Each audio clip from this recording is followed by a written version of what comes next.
तो दोस्तों, कैसे हैं आप लोग। आशा करता हूँ आप लोग स्वस्थ होंगे और अपनी तैयारी में ज़ोर शोर से जुटे होंगे। तो ये है मेरी हिंदी की प्लेलिस्ट मैं बनाने जा रहा हूँ। इसमें मैं 5 मिनट में कोशिश करूँगा कि आपके किसी भी टॉपिक का रिवीजन कराया जाए। ठीक है, तो आज का टॉपिक रहने वाला है संज्ञा। ये वीडियो उनके लिए जिनका बेसिक थोड़ा सा तैयार है।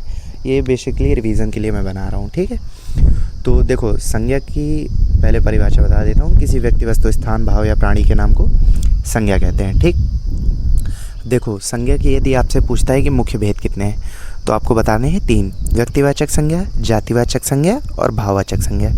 इसके अलावा जो अन्य भेद हैं वो है समूहवाचक संज्ञा और पदार्थवाचक संज्ञा। ठीक, बेसिकली आपके जो क्वेश्चन पूछे जाते हैं एग्जाम में कांस्टेबल के, वो आपके स्टार्टिंग के 3 भेदों से पूछ लिए जाते हैं। ठीक, तो व्यक्तिवाचक संज्ञा, जैसे मैं किसी चीज़ का स्पेसिफिक नाम दे देता हूँ। ठीक, जैसे मेरा नाम अक्षय है, मेरे दोस्त का नाम संदीप।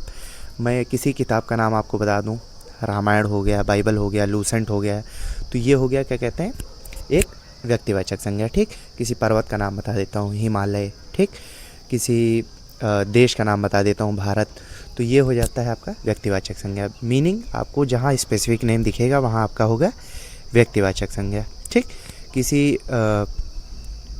साहित्यकार का नाम बता देता हूँ, शेक्सपियर है, रामचंद्र शुक्ल, तो ये हो जाएगा आपका व्यक्तिवाचक संज्ञा। ठीक, इसके अलावा जब हम आते हैं जातिवाचक संज्ञा। ठीक, तो जातिवाचक संज्ञा में आपको ध्यान देना है, हम किसी चीज़ की कैटेगरी बताएंगे। जैसे हमने कह दिया साहित्यकार, तो साहित्यकार में कई साहित्यकार आ जाएंगे। मैंने कह दिया लड़का, तो लड़का में हर तरीके का लड़का आ जाएगा। ठीक, मैंने कह दिया बालक, तो बालक में तमाम बालक आ गए। ठीक, मैंने कह दिया पुस्तक, पुस्तक में तमाम पुस्तकें आ गई। मैंने कह दिया पर्वत, पर्वत में तमाम पर्वत आ गए। देश कह दिया तो तमाम देश आ गए। ठीक, तो ये हो जाता है आपका जातिवाचक संज्ञा। इसके बाद हम आते हैं भाववाचक संज्ञा। भाववाचक संज्ञा बेसिकली आपकी बाकी संज्ञा, सर्वनाम, क्रिया, विशेषण, अव्यय, इनमें प्रत्यय लगा के हम बना देते हैं भाववाचक संज्ञा। ठीक, जैसे मैं कह देता हूँ विशेषण, है ना, तो मैंने कह दिया मिठाई, तो मिठाई से मैं बना रहा हूँ मिठास। ठीक, मैंने कह दिया अवस्था बता दी किसी की, बूढ़ा। ठीक, तो ये हो बूढ़ा से बन जाएगा बुढ़ापा, मित्र से बन जाएगा मित्रता। ठीक, घबराना से बन जाएगा घबराहट, जैसे घबराना क्रिया है, उससे मैंने बना दिया आपका भाववाचक संज्ञा, घबराहट बना दिया। ठीक, और ठीक है, और इसके अलावा जैसे हम आते हैं समूहवाचक संज्ञा में। हमने कह दिया सेना, दल, समूह, आपको बेसिकली वहाँ पे समझ में आ जाएगा किसी ग्रुप की बात की जा रही है। गुच्छा, ठीक, पंक्ति, तो ये हो जाता है आपका समूहवाचक संज्ञा में। इसके बाद हम आते हैं द्रव्यवाचक संज्ञा में।